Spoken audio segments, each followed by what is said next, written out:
Copyright is an exclusionary right. So exclusionary से क्या मुराद है? Well, simply it means कि आपके पास ये राइट आ जाता है कि आप दूसरों को एक्सक्लूड कर सकते हैं, दूसरों को रोक सकते हैं। और दूसरों को किस चीज़ से रोक सकते हैं? Well, simply आप दूसरों को अपना काम कॉपी करने से रोक सकते हैं। तो कॉपीराइट जब एक एक्सक्लूजनरी राइट समझा जाता है, लेकिन क्या एक्सक्लूजनरी का मतलब ये है कि आप इस राइट को सिर्फ़ और सिर्फ दूसरों को रोकने के लिए, एक्सक्लूड करने के लिए यूज़ कर सकते हैं? अगर हाँ, तो फिर तो सिंपली पेटेंट्स की तरह कॉपीराइट भी एक नेगेटिव राइट हुआ। बिकॉज़ अगर आपको पेटेंट लॉ के बारे में बेसिक्स पता हैं तो यू वुड नो कि a patent does not guarantee the right of the patentee himself to practise the patented invention.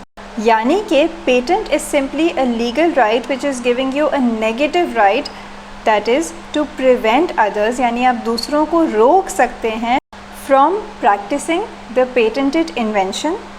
So since this point is very important, in case you're not familiar with the basics of patent law, then you should look at my other lecture where I discuss the basics regarding patent law so that आप ये comparison actually understand कर सकते हैं। But to repeat this point, a patent is a negative right. So you can use this right to sue other people who violate your right, that is those people who practice your patented invention despite the fact that you have been granted the patent over it. But it does not grant you a positive right, that is an affirmative right, to actually go ahead and make that patented product. So once again, if it is not clear what I am talking about, you can first watch that other lecture where I discuss with examples about how this positive and negative right makes a difference. But that's not the topic of this particular lecture. For now, I am going to revert to discussing copyrights because that is the topic of this video. And my purpose in pointing this out was to make you understand and appreciate the fact that copyright, unlike patents, is not simply an exclusionary right in the sense that patents are. So copyright is not just a negative right, it's actually a positive right that you can actually exercise. So to put it very formally, a copyright does convey the owner of the right with an affirmative right, and affirmative simply means positive. So when we say that a copyright is an exclusionary right, we do of course mean to convey the fact that a copyright is the right to prevent others from unauthorized reproduction or dissemination or redistribution or reprinting or any modification of your work. So notice that in this last sentence I said unauthorized reproduction and so on, blah blah blah. So why did I lay so much emphasis on the word unauthorized? Because it's not like reproduction or reprinting of a book or any other copyrighted work is not possible at all.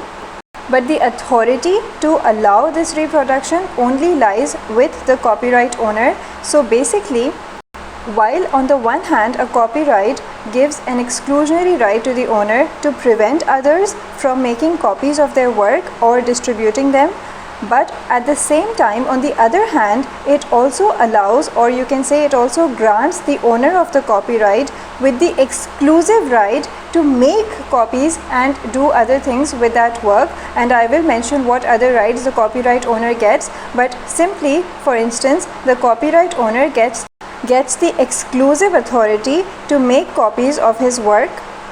So in short, on the one hand, a copyright is the right to prevent others from unauthorized reproduction, but on the other hand, the owner of the copyright is definitely authorized to reproduce and make and sell copies of his or her own work. Okay, so hopefully by now we are clear about the fact that a copyright is a positive right, that is an affirmative right, and it's not a negative right, for instance like patents. So being a positive, that is an affirmative right, you can do things with that right, that is you can actually exercise and exploit that right. And now the next question that arises is, what exactly can you do with a copyright? Or to put it in other words, if you yourself happen to be the owner of a copyright, then you need to ask yourself, so what exactly does a copyright do for me?